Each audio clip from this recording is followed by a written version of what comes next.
Turning out voters can make or break a campaign, especially in a state like ours. With only 2 weeks left until Election Day, our local political parties are working overtime to round up as many votes as possible. ABC 7's Kate Flexter has more on the ground game. Kate.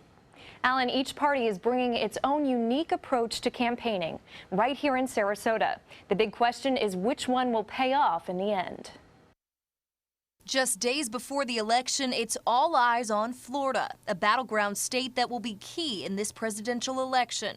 At the Republican headquarters of Sarasota, Hi, Dorothy. This is Mike. I'm calling from the Republican Party headquarters. Volunteers are busy calling potential voters. We're pushing hard this time because there are some disaffected people, and we're telling them, don't sit home, get out and vote. For some, the sprint to Election Day has become a daily obsession. I've been going to either here at the Republican headquarters or I've been going to the Trump headquarters pretty much every day. And at the Democratic headquarters, a similar story. Volunteers making calls, some even going door to door. Every vote counts always, but this time it's really important not to miss anybody, so we are going to the doors of people who may not vote all the time. The Democratic Party is using thorough data to target certain kinds of voters during each phase of the election. At the moment, the focus is on those who tend to vote Democratic but might not vote every election.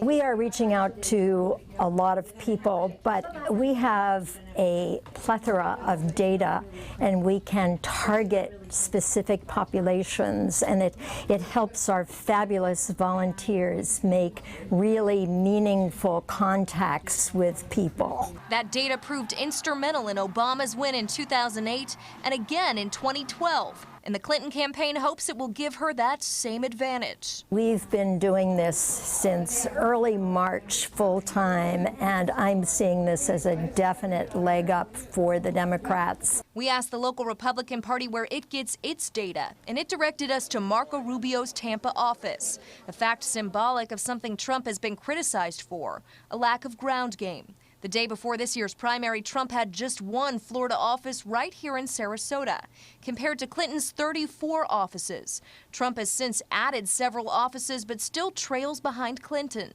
Political editor for the Herald Tribune, Zach Anderson, says that's largely emblematic of the way each candidate is running his or her campaign. He definitely has been more kind of from the gut type of a candidate. It hasn't been as coordinated, as planned out, as strategic. Clinton is running a traditional nuts and bolts kind of race. Trump, a much more nonconformist race, making use of free media and relying on volunteers rather than paid staffers.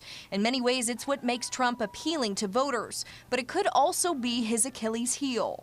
You have Trump, who has, a lower fundraising base. He has a lower, less of a get out the vote operation. Clinton has raised more money. She has a much more robust get out the vote operation. So if it comes down to ground game, you have to figure that Clinton has a big advantage there. In a way, it's a test of the traditional campaign model compared to a progressive model that could change politics as we know it. He does have a core base of enthusiastic volunteers. Whether that can compensate for not having the sort of paid staff that Clinton might have is a big question. It's the big question that will likely decide this race.